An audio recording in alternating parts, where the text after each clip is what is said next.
Bueno, me decía el Dani ahí dentro que es que hay mucha expectación con este mensaje. Yo digo, uy, qué miedo me da eso. Y después de lo de la homilética y tal, bueno. No tengáis tampoco la idea, esto es una predicación que hago yo, o sea, y no se acaba el tema aquí, ni voy a responder todas las preguntas, no todo el mundo estará de acuerdo con lo que yo diga, hay diferentes formas de verlo también, o sea, que lo miréis así, ¿eh? El tema de hombre-mujer en general y el matrimonio, y el texto que nos ocupa, como dijo Alba, se ha mal usado muchas veces, por lo tanto tiene su dificultad. Y es verdad que se ha mal usado, pero se ha mal usado no porque el texto diga algo para mal usarse, sino porque somos como somos. En esa lucha de poder, de ver quién gana más o quién domina más a quién, pues se ha utilizado el lenguaje que se usa aquí para hacer eso, para dominar al otro, ¿no?, en la relación de pareja. Especialmente los hombres, al menos históricamente. Así que, bueno, digo esto como preámbulo para que no tener yo tanta presión que me han puesto encima, ¿vale? La semana pasada vimos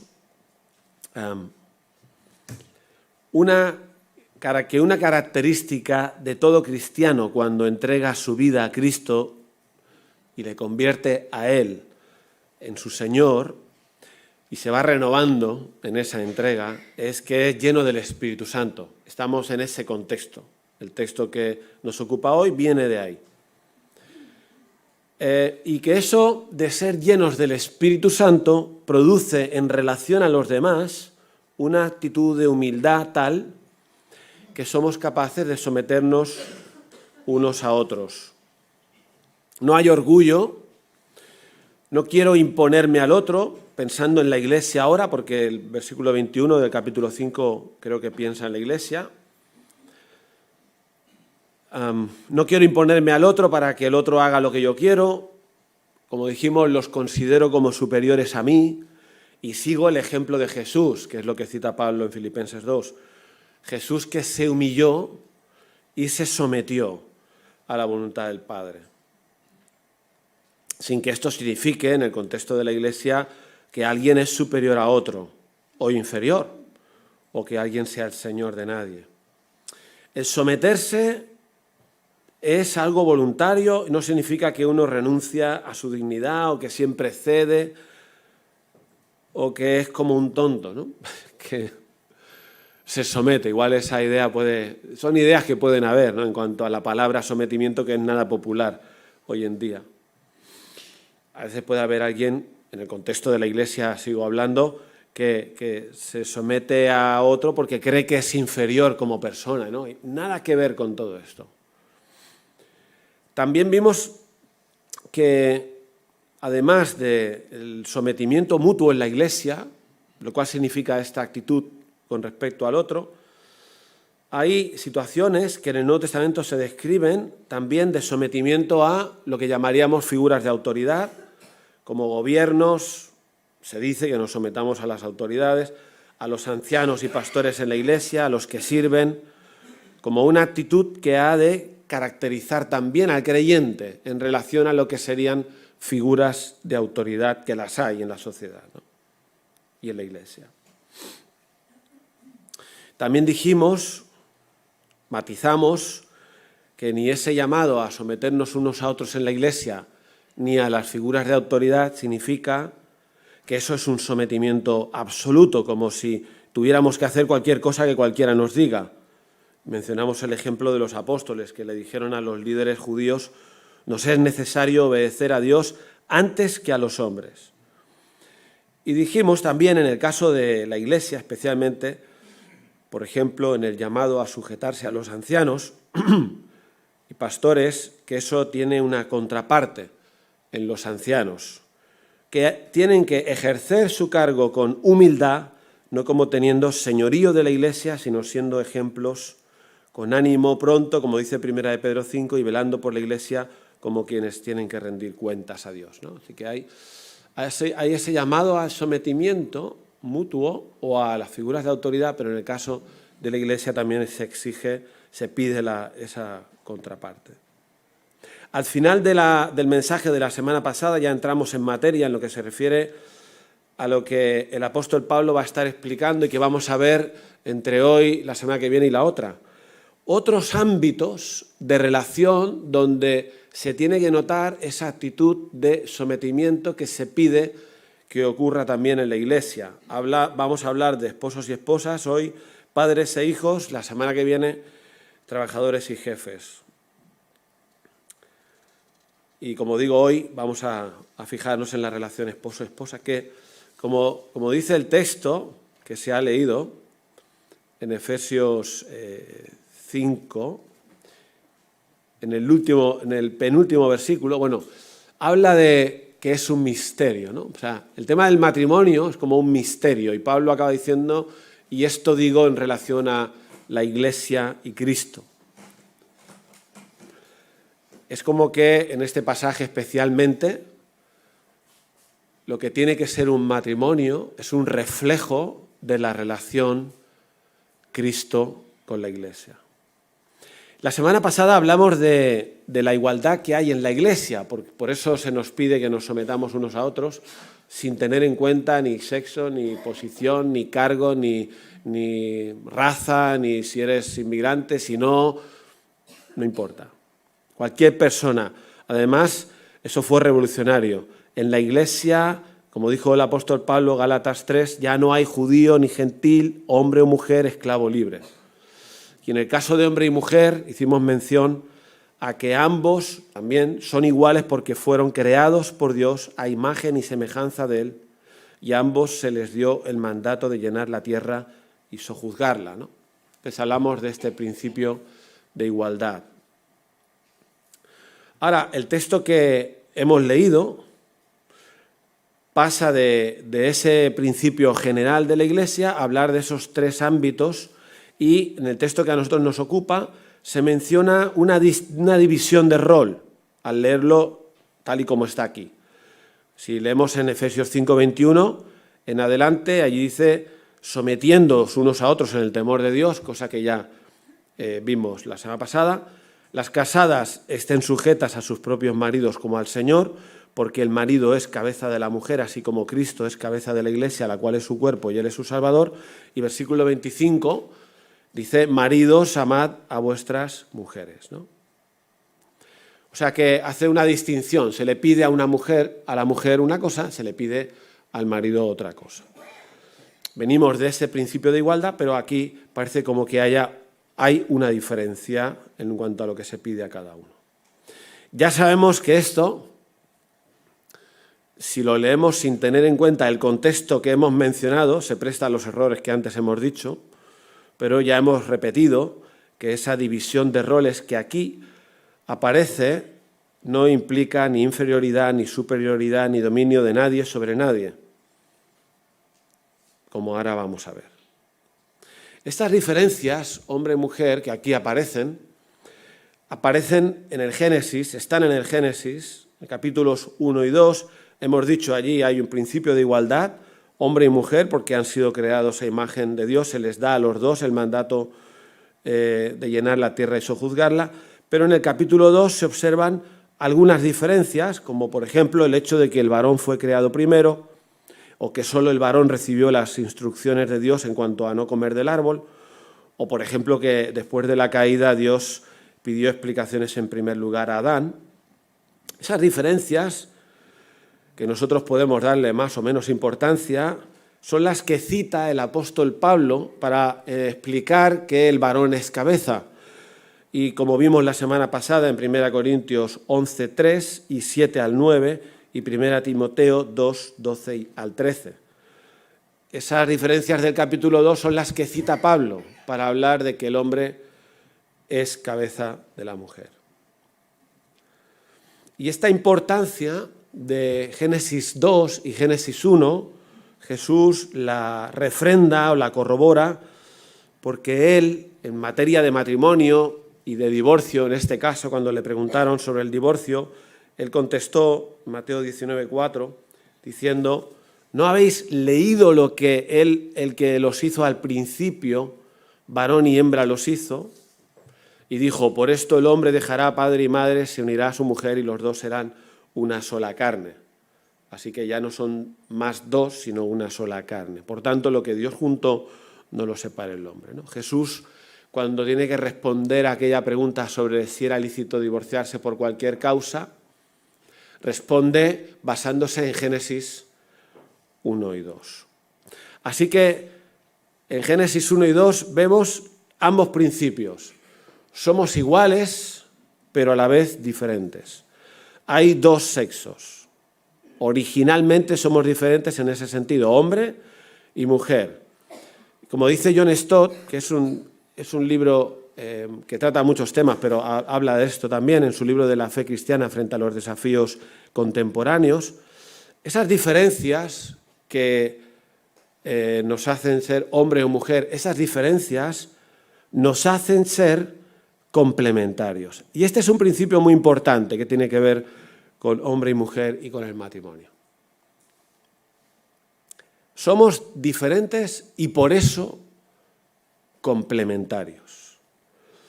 Por favor, cuando digo esto no me estoy refiriendo a que no hablamos de estereotipos culturales que han podido ir cambiando con el tiempo, ¿eh? No estoy hablando de si un hombre puede cambiar pañales o cocinar, que antes igual eso era en otra época lo que no hacían y ahora lo hacen o lo hacemos. No hablamos de esto. Estamos hablando de diferencias físicas, biológicas, hormonales, incluso cerebrales, que hay entre hombre y mujer.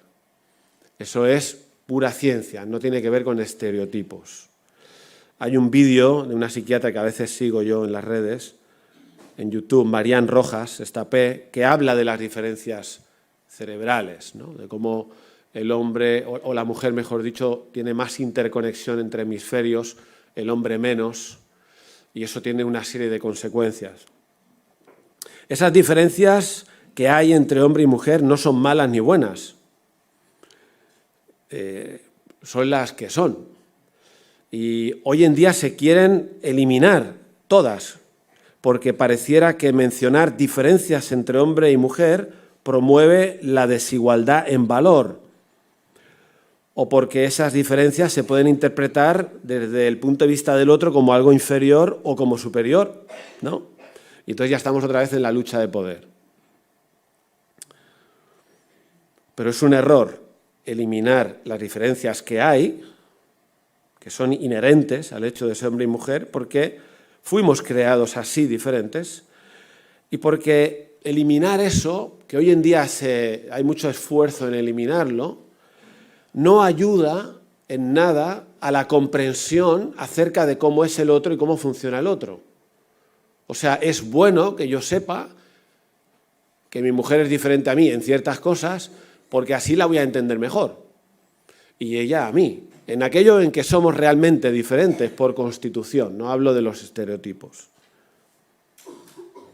Muchas de las conferencias que hemos hecho para matrimonios y de preparación al matrimonio hablan de esas diferencias como algo súper importante para que haya armonía y para que ninguno vea al otro como inferior porque es de determinada manera, sino todo lo contrario, para que en esa diferencia veamos el complemento que eso puede significar en la relación.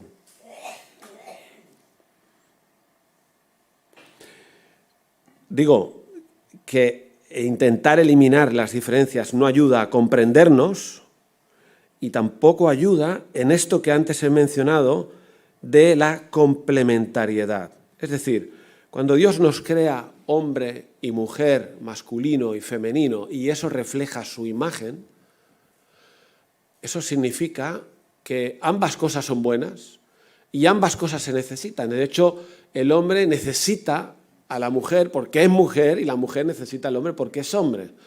Y uno más otro es mejor. El uno más el otro es mejor. Gracias a esas diferencias somos complementarios y nos complementamos, somos mejores juntos. Nos necesitamos el uno al otro para que cada uno aporte aquello que le es propio a la relación y no solo lo que le es propio en razón de su sexo, sino aquello que le es propio en razón de lo que sea, personalidad, etc. Te necesito, sería la conclusión de esto. Te necesito. Yo necesito a mi mujer y con ella soy mejor. Y no puedo ni debo usar las diferencias que podamos tener para ridiculizarla o menospreciarla o creer que yo soy superior, porque no es así. Somos complementarios, nos complementamos. Así que estos principios de igualdad que hay en Génesis, pero también de diferentes pero complementarios, los tenemos que incluir en nuestro estudio de la relación esposo y esposa, y mujer en general y hombre. Porque tanto lo masculino como lo femenino, ambos reflejan la imagen de Dios. No sé si estáis muy serios con el tema por ahora. No estoy diciendo nada malo, creo, ¿eh? Creo que las diferencias... Bueno, no hace falta que hagamos coloquio, ¿eh? Pero, o sea, las diferencias que hay, las que hay, por constitución, nos complementan. Entonces eso nos tiene que acercar más el uno al otro, no dividir, no separar. Hacer más consciente de la necesidad que yo tengo del otro, de escuchar al otro, de saber su punto de vista, de comprender su punto de vista en el ejercicio del matrimonio, ¿no? No de menospreciarlo ni rechazarlo, ¿no?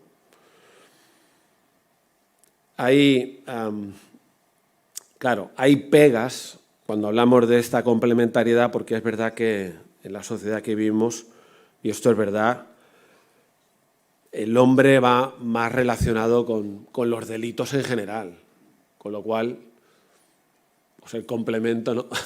falla por algunos sitios. Las violaciones en manada, las violaciones, los abusos, los maltratos a mujer, las muertes de mujeres son a manos de hombres, estadísticamente hablando, ¿eh? Digo, algo habrá que las mujeres también hacen, pero estadísticamente hablando, el hombre, por así decir, es más violento. Entonces, claro, decir somos complemento, pues uno dirá, bueno, claro, por eso hay un discurso que es peligroso porque criminaliza al hombre. Y aunque es verdad que estadísticamente el hombre ha hecho y hace muchas cosas mal hechas, si nos vamos a la palabra, esas diferencias nos hacen complementarios y la mujer necesita al hombre y el hombre necesita a la mujer. Tenemos de tener cuidado con ese discurso que criminaliza. Incluso hay discurso en el que se habla de que no se necesita al hombre. Eso yo también lo he escuchado. Una ministra socialista lo decía y escribió un libro, ¿no? Solas podemos, no necesitamos al hombre. Entonces, claro, ¿de dónde viene eso? Pues de una reacción al mal que ha ocurrido, al mal que se ha hecho. Pero nos necesitamos. Fijaos, si esto es así, el otro día leyendo en el periódico El Mundo, Olga San Martín, 14 de septiembre, dijo una cosa que también se puede aplicar en otro tipo de temas a la inversa, ¿eh? Un estudio señala la falta de profesores varones como un factor del mayor fracaso escolar en los chicos. Esto es un estudio de una universidad, ¿eh? No es que sea ni a favor ni en contra de nadie, sencillamente que están estudiando el fracaso escolar en los chicos y están relacionándolo con que no hay modelos de profesores varones. Pero digo, eso lo digo ahora no por nada, no estoy en la lucha de poder, ¿eh? O sea, lo digo porque lo acabo de leer, o sea, lo he leído. Y hay una cosa que dice la psiquiatra Marian Rojas, en ese vídeo al que he hecho referencia de las diferencias del cerebro hombre-mujer, y es que ella está viendo cada vez más mujeres en su consulta rotas por dentro, después de haberse echado a la espalda todo, trabajo, casa, hijos y haber podido con todo. Porque también eso es verdad y hay que decirlo, las mujeres, o muchas mujeres, han sido y son más responsables que los hombres en el ámbito de la pareja y del hogar. Pero lo que dice la psiquiatra es que ahora empieza a ver a mujeres en su consulta que están rotas por dentro, porque han tenido que asumir una carga solas, echárselo todo a la espalda, porque pueden hacerlo. pero se han roto. Esto es una opinión de la... Solo digo opiniones que reflejan que nos necesitamos. O sea, necesitamos ambos. En la sociedad en general, en la educación, etcétera, etcétera. Siguiendo con el texto, que lo hemos como dejado después de este tema de la complementariedad, aquí lo que se habla es que, lo que leímos antes, sí, sometiéndoos unos a otros en el temor de Dios, las casadas estén sujetas a sus propios maridos como al Señor, porque el marido es cabeza de la mujer, así como Cristo de la Iglesia, etc. Vale. Recordamos de dónde venimos. Aquí a la mujer se le pide que se someta a su marido. Eso es lo que dice el texto. Recuerdo que venimos de el sometimiento general en la Iglesia, de unos a otros, de nuestro propio sometimiento a Dios. Por eso la palabra sometimiento para nosotros no está viciada. Estaría viciada si tiramos de historia y de malos rollos y de lucha de poder. Pero la palabra sometimiento, para nosotros, como creyentes, no está viciada de una connotación ni de dominio, ni de señorío, ni nada malo que se le pueda asociar, porque hemos dicho que es característica del creyente lleno del Espíritu Santo. Entonces a la mujer se le pide eso. En el texto paralelo de Colosenses 3:18 se dice igual: casadas, estad sujetas a vuestros maridos como conviene en el Señor, maridos, amad a vuestras mujeres, y añade, no seáis ásperos con ellas. El apóstol Pedro también en su primera carta, capítulo 3, versículo 1, dice, asimismo vosotras, hablando de esos tres ámbitos, acaba hablando del matrimonio, dice, asimismo vosotras mujeres también estad sujetas a vuestros maridos, para que también los maridos no creyentes, no dice no creyentes, pero que no creen en la palabra, sean ganados sin palabra por la conducta de sus esposas. Ahora, la semana pasada decíamos que para comprender esto, habiendo dicho que esta palabra sometimiento para nosotros no está cargada de ninguna connotación negativa, en el texto en el que estamos hemos de mirar las razones que se dan para eso. Se ha de mirar la razón que se da para eso. La primera razón que se da para pedirle a una mujer que se someta a su marido, entendiendo sometimiento como ya hemos dicho, y luego aclararemos más, dice porque el marido es cabeza de la mujer. Esto es lo que dice el texto de Efesios 5:23. Porque el marido es cabeza de la mujer. 1 Corintios 11:3, que leímos la semana pasada, dice, aunque es un poco más ampliado, quiero que sepáis que Cristo es la cabeza de todo varón y el varón es la cabeza de la mujer y Dios la cabeza de Cristo. O sea que venimos también de la semana pasada diciendo que hay una razón para pedir esto, es que el hombre es la cabeza. Históricamente, tradicionalmente, los conservadores, pero también gente hoy en día, se interpreta esa palabra cabeza, kefale, con un concepto de autoridad, ¿no? Porque si no, no tendría sentido pedir que la mujer se someta. Si se somete a su cabeza es porque ese ser cabeza implica un principio de autoridad. Ahora, eso ahora se cuestiona y hay estudios que se están haciendo del uso de la palabra cabeza, kefale, en la sociedad griega de aquel entonces, y hay algunos que dicen que en realidad la palabra kefale, cabeza, en griego tiene que ver más con ser fuente u origen. Sería como decir que el varón es fuente de la mujer porque ella procede de él en la creación. Y en ese sentido, al menos los libros que yo he leído, pues dirían eso no implica una autoridad, porque no es tanto cabeza con significado de autoridad, sino cabeza como significado de origen, de procedencia, ¿no? Esto os lo digo como matiz del estudio que hay, que se discute, ¿no? Porque ahora pues esto se discute, todo se discute. Y hay esas dos maneras de abordarlo. Los autores que yo os hice referencia, que he estado leyendo, he leído de todo un poco, pero los que algunos conocéis, como Timothy Keller, por ejemplo, que es un autor muy reconocido en muchos libros, él también participa de la idea del varón como cabeza, indicando autoridad, indicando liderazgo. Otros, como John Stott, por ejemplo, le gusta más matizar eso y dice que prefiere hablar de responsabilidad más que de autoridad, ¿no? Del hombre como el que tiene que ser responsable o que tiene una responsabilidad y tiene que cumplir esa responsabilidad.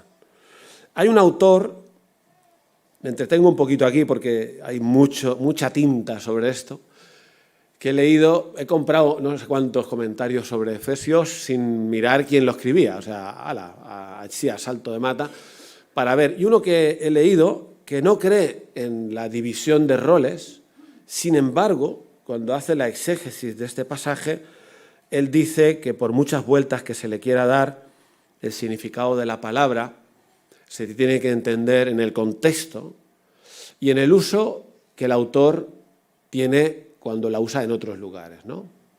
Y en ese sentido, él reconoce, se llama Snodgrass, reconoce que en base a ese principio hermenéutico, la palabra kefalé, cabeza, sí que tiene esa connotación de autoridad.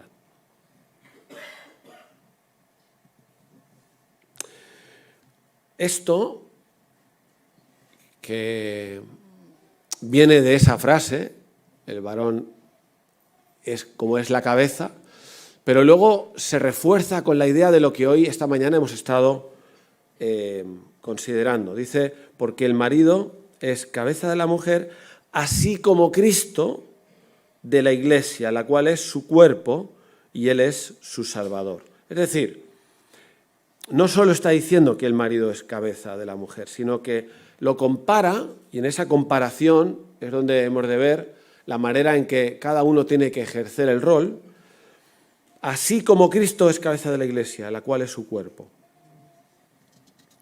Lo veis, ¿no?, que en este pasaje que estamos considerando, luego sigue diciendo, así que como la Iglesia está sujeta a Cristo, así también las casadas lo estén a sus maridos en todo.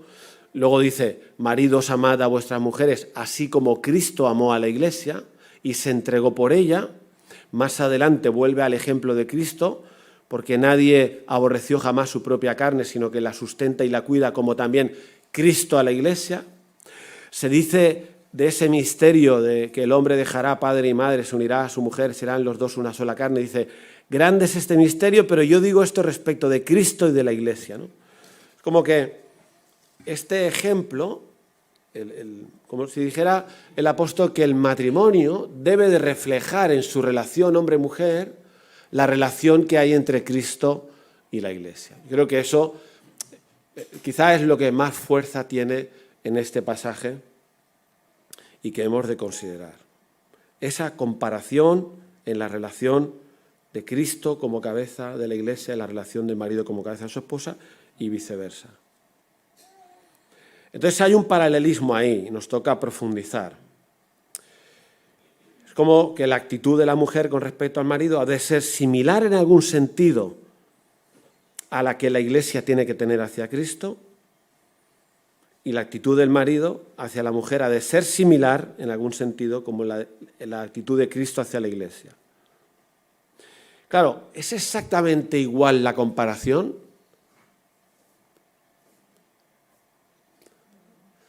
Yo diría que no, pues es un pensamiento mío, igual estáis de acuerdo, ¿no? O sea, Cristo, como cabeza, es Señor de la Iglesia. Ahora, el marido, como cabeza, no creo que es Señor de la mujer. O sea, que hay diferencias en esa comparación, ¿vale? Por eso nos toca ver en qué sentido la relación matrimonial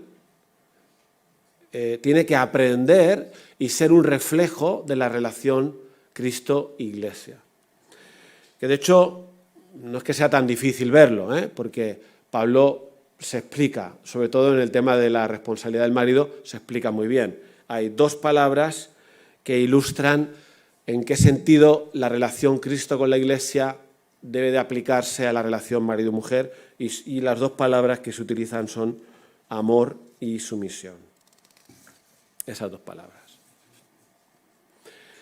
Ahora, así como, al menos yo lo entiendo así, o sea, es difícil discutirle al texto esto de que el llamamiento al sometimiento no tenga que ver con la cabeza como figura de autoridad. Para mí es difícil discutirlo, pero hay otros que lo discuten, y ya os daré bibliografía, si hay interés en este tema, que creo que sí. Ya pasaré en el boletín una lista de libros de todos los colores, por si queréis mirarlo. Pero es interesante que hace un giro el apóstol Pablo ahora, porque si siguiera el hilo, pienso, si siguiera el hilo, diría, entonces maridos, ¿no? Ejercer vuestra autoridad bien, gobernad bien en casa, pero no utiliza para nada ningún lenguaje así. Lo que hace es decir, maridos, ¿qué? Ama.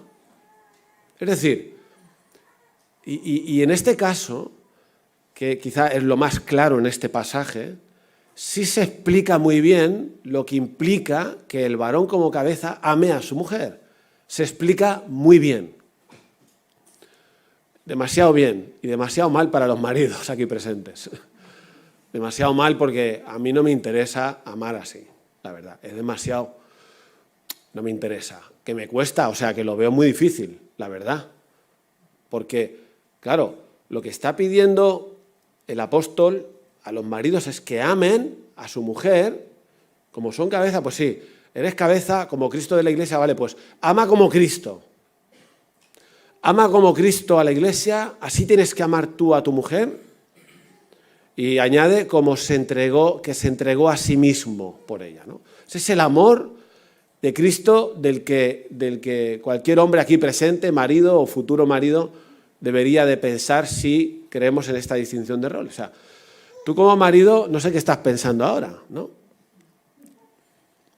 Lo que te pide el Señor es que ames a tu esposa como Cristo amó a la Iglesia y se entregó por ella. Y el amor del que habla no es el amor eros, que ese ya me imagino que lo tienes, el erótico, que amas a tu mujer sexualmente hablando, ni fileo, que es el amor más de compañerismo, de amistad o de familia, es el amor ágape. Sabéis que en el Nuevo Testamento hay varios tipos, ¿no? El amor ágape es el de 1 Corintios 13. El amor no busca lo suyo, el amor no es jactancioso, el amor no guarda rencor, el amor es sufrido, el amor es benigno, el amor no busca lo suyo. La clase de amor con la que hay que amar es esa clase de amor. Y como hemos mencionado, es el amor que Cristo tuvo por la Iglesia, y a continuación lo que hace Pablo es explicarle un poquito qué hizo Cristo con la Iglesia.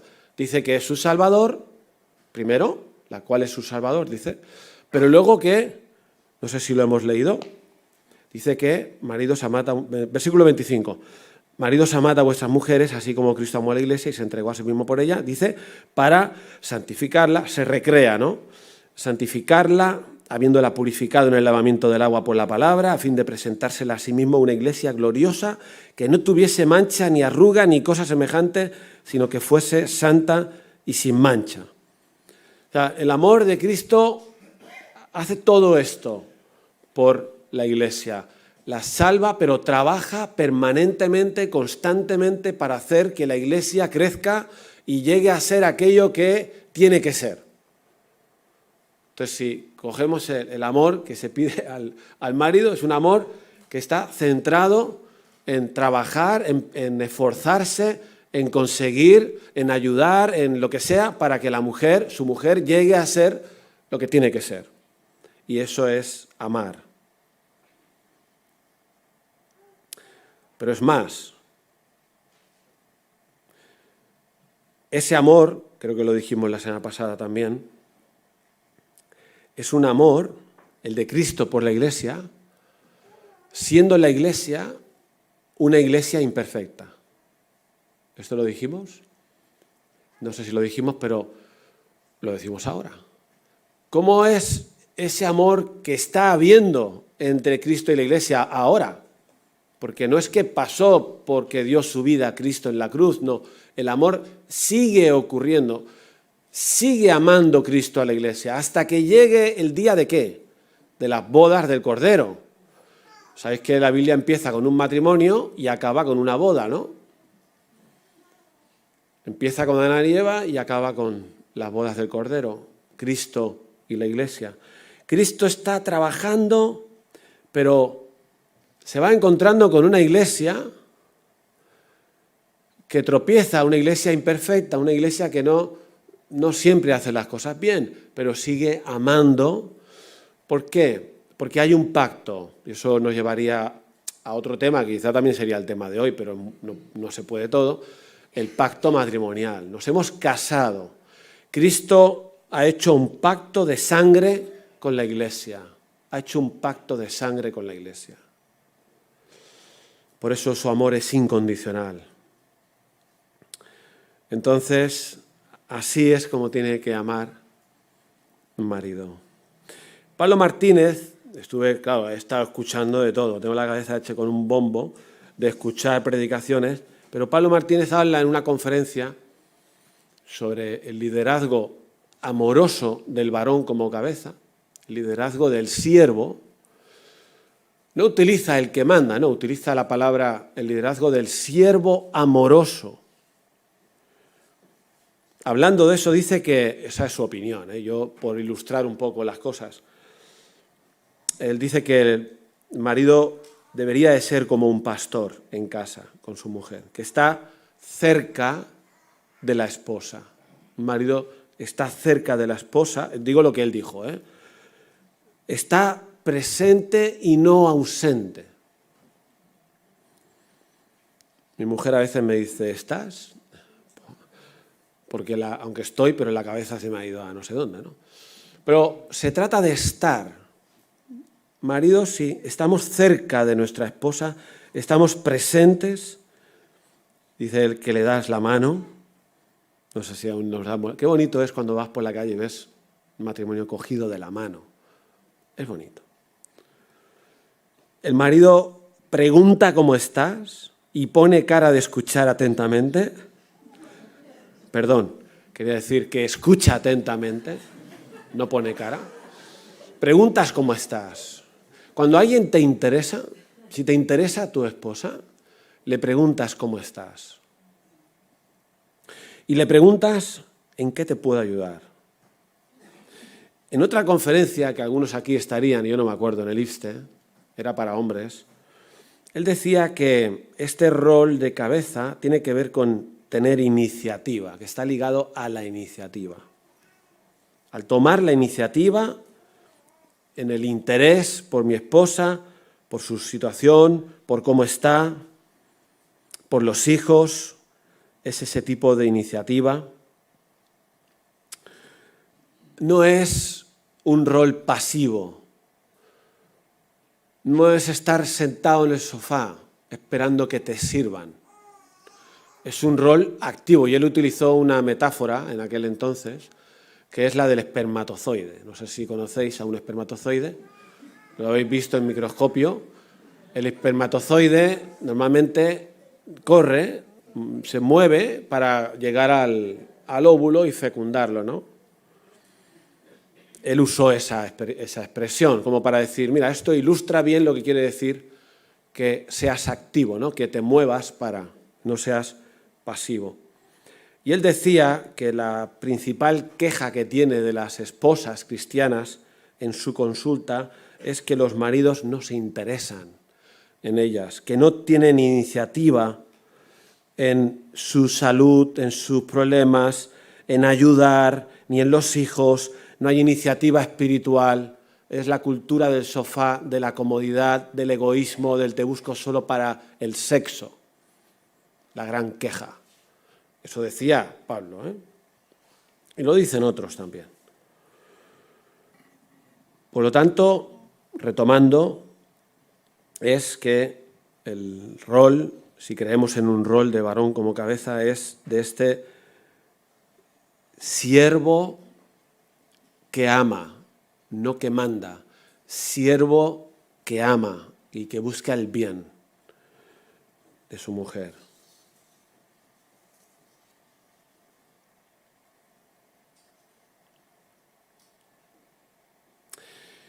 Josep Araguas predicó aquí la última vez, creo, sobre este tema y leyó 1 de Pedro 3:7. Vosotros maridos igualmente vivid con ellas sabiamente, dice 1 de Pedro 3, dando honor a la mujer. Añade como a vaso más frágil, no sé si esto puede ser causa de discusión o no. En algún sentido, cuando se escribió esto, se entendía algún sentido de fragilidad, pero lo que está diciendo es dando honor a la mujer. Y en aquella época esta expresión era también revolucionaria. Dando honor, no se daba honor a la mujer, se daba honor al que manda, se daba honor al que tiene el poder, ¿no? Aquí dice que el marido tiene que dar honor a la mujer también porque es coheredera de la gracia de la vida. Coheredera significa que somos hermanos en la fe, coherederos. Dice para que vuestras oraciones no tengan estorbo. Ahora, no acaba aquí la exhortación al marido, porque yo que decía, ostras, esto me parece muy difícil, amar como Cristo. Ahora, lo que viene ahora, versículo 28, nos da un segundo argumento, también relacionado con el amor hacia nuestra esposa, que es un poco distinto. No sé si a lo mejor es más fácil para los maridos aquí presentes. Dice 28, así también los maridos deben amar a sus mujeres como a sus mismos cuerpos, ¿no? Como dando por sentado que un marido, o tú o yo, amamos nuestro cuerpo, o sea, nos amamos a nosotros, ¿no?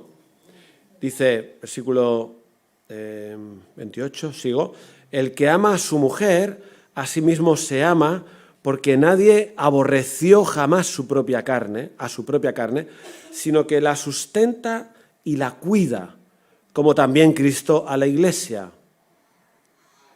Es decir,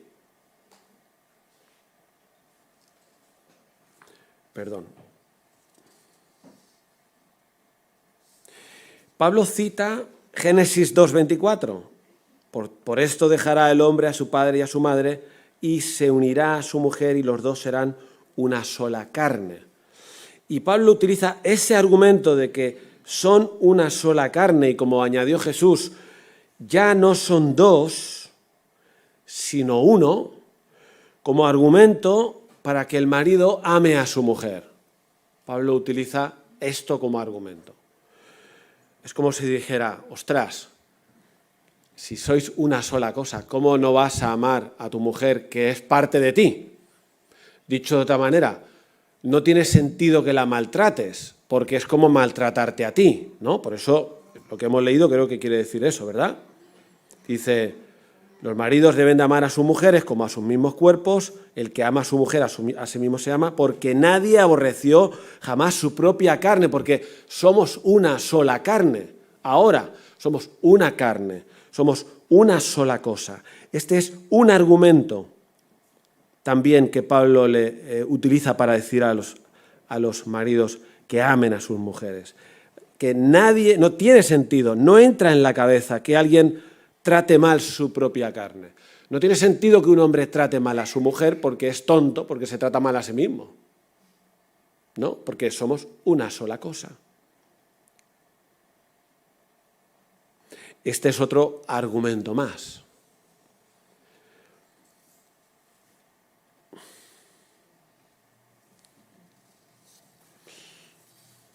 Así que, vale, acabando con los maridos, que ahora ya están acabados. ¿Qué estás pensando? Para mí es un reto que hablar de esto no nos traiga a la cabeza, no estoy de acuerdo, si estoy de acuerdo, no. O sea, mi oración era, Señor, quiero ser, yo después de haber estudiado, tengo que ser un mejor marido. Yo. Y no lo soy suficiente. Y después de estudiar esto, menos. Claro, ese amor del que habla, no sé si lo tenemos. No lo tenemos. Por eso, volvemos al principio, necesitamos ser llenos del Espíritu. Es una cuestión espiritual. ¿Cuál es el primer fruto del Espíritu? Gálatas 5. El fruto del Espíritu es el primero, amor. Entonces, si no hay manera de hacer nada, creas lo que creas sobre roles o no roles, da igual. No hay manera de amar como hay que amar si yo no estoy lleno del Espíritu, y para ello me he vaciado de mí, he entregado mi vida a Cristo y Él es el centro. Algunos maridos aquí presentes dirán, porque esto lo hemos hablado alguna vez, bueno, tengo que amar así, pero es que tú no conoces a mi mujer. Esta frase yo la he escuchado. No es tan fácil, amar a mi mujer. ¿Qué quieres decir con eso? Claro, estás pensando, si lo dices, en los defectos de tu mujer, ¿no? Los defectos. ¿Tu mujer tiene defectos? Alguno tendrá, digo yo. Vale, entonces, los defectos que tiene, cuando escuchas ese nivel de amor que tienes que tener, algunos dicen, no, pero es que no es tan fácil amar a mi mujer, ¿eh? Claro, la mujer podría decir lo mismo. Es que tú no conoces a mi marido. Las mujeres podrían decir lo mismo, y si entramos en ese camino, pues entonces nos pelearemos todos, porque todos tenemos defectos. Y Dios no podría decir lo mismo. Y Jesús no podría decir lo mismo, de hombre y de mujer. No podría decir, es difícil amaros, ¿eh? Con lo cual no hay ninguna excusa. Y yo sé que aquí tocamos, no sé en qué momento estás matrimonialmente. Yo esta semana estaba hablando con un matrimonio en crisis, en una crisis fuerte. Y si me pongo a pensar en que ahí estás intentando aplicar estos principios del amor de esta manera, pues ahí van a saltar chispas. Ahora mismo probablemente pues no sé si va a haber eso. Pero eso no quiere decir que no es lo que Dios nos pide.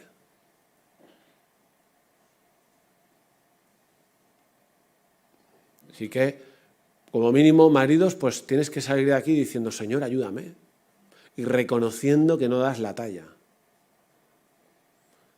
y que quieres esforzarte más y mirar más a tu mujer y tratarla como tiene que ser tratada y olvidarte de ti, porque en el amor del que se habla para el marido, lo contrario es el egocentrismo, es el egoísmo. Así que se trata de eso, de servir, de amar a nuestra esposa, con la ayuda del Señor y fortalecidos en el poder, Efesios 6, en el poder de Dios. Empezamos diciendo aquello de que la mujer se somete a ese marido porque es cabeza de la iglesia, porque es cabeza de la mujer, como la iglesia a Cristo. Aquí es verdad que hay un problema, al menos en el texto, y es que así como se ha deleitado mucho en hablar de qué es amar a la mujer, no se deleita en hablar de qué significa la palabra sometimiento. Con lo cual, pues por eso quizás se ha prestado a confusión o a mal uso, ¿no? Hemos dicho muchas cosas del tema del sometimiento. Hemos dicho que eso es, el sometimiento en general es parte de nuestro sometimiento a Cristo, llenos del Espíritu Santo, es parte de nuestro sometimiento a los hermanos también. En este caso, si lo aplicamos al matrimonio, sería respetar a nuestro marido como cabeza, facilitando y potenciando el desarrollo de esa responsabilidad o liderazgo de siervo amoroso que tiene. De acuerdo a esos principios de igualdad y complementariedad que también hemos dicho. No significa, desde luego, el sometimiento dejar de pensar, el no hacer nada, el creer que uno es inferior. pero sí significa el no torpedear el rol que puede desempeñar el marido, ¿no? O fastidiar las iniciativas que tome si son conforme a lo que Cristo quiere. La mujer como esposa no debería amar mal de su marido o andar criticándole. Tendríamos que estar juntos trabajando en esta misma empresa que es el matrimonio. Claro, la mujer puede decir también como el hombre, ¿no? Es que tú no conoces a mi marido. Y claro, y es verdad, y yo no lo conozco, algunos sí, ya dijimos que algunos sí, pero no estamos hablando de si esto es fácil o es difícil. Estamos hablando de que es el modelo que nos presenta este texto. Y desde luego, yo no contesto preguntas que a lo mejor os vienen a la cabeza, ¿no? Y si pasa esto, tengo que hacer esto, y si pasa lo otro. Hay algunos de esos libros que os pasaré que sí que profundizan más en el detalle de lo que implica, lo que no implica. En cualquier caso, y para terminar, en cualquier caso, tanto el amar como el someterse tienen en común el ser llenos del Espíritu y tienen en común la renuncia al orgullo y al egoísmo de cada uno. Eso lo tienen en común. Creas o no creas tanto en esa división de roles, ambos tienen eso en común y esa actitud debería de servir para mejorar cada uno de nuestros matrimonios aquí presentes. Amar de esta manera y someternos de esta manera. Así que, nada, espero que no... Me iré rápido por si acaso. No es que tengo que irme de verdad, lo digo, porque estamos invitados a comer. Vale, bien, no, la palabra tiene que ser buena, siempre para nosotros. Puede que haya cosas que uno no esté de acuerdo con lo que se dice o que no se entienda o que se vea de otra perspectiva, pero yo ya he dicho que no pretendo terminar esta conversación, ni explicar todas las cosas, ni tener la respuesta a todas las cosas, ni mucho menos. Como ha dicho la Alba, que no tengo ninguna receta.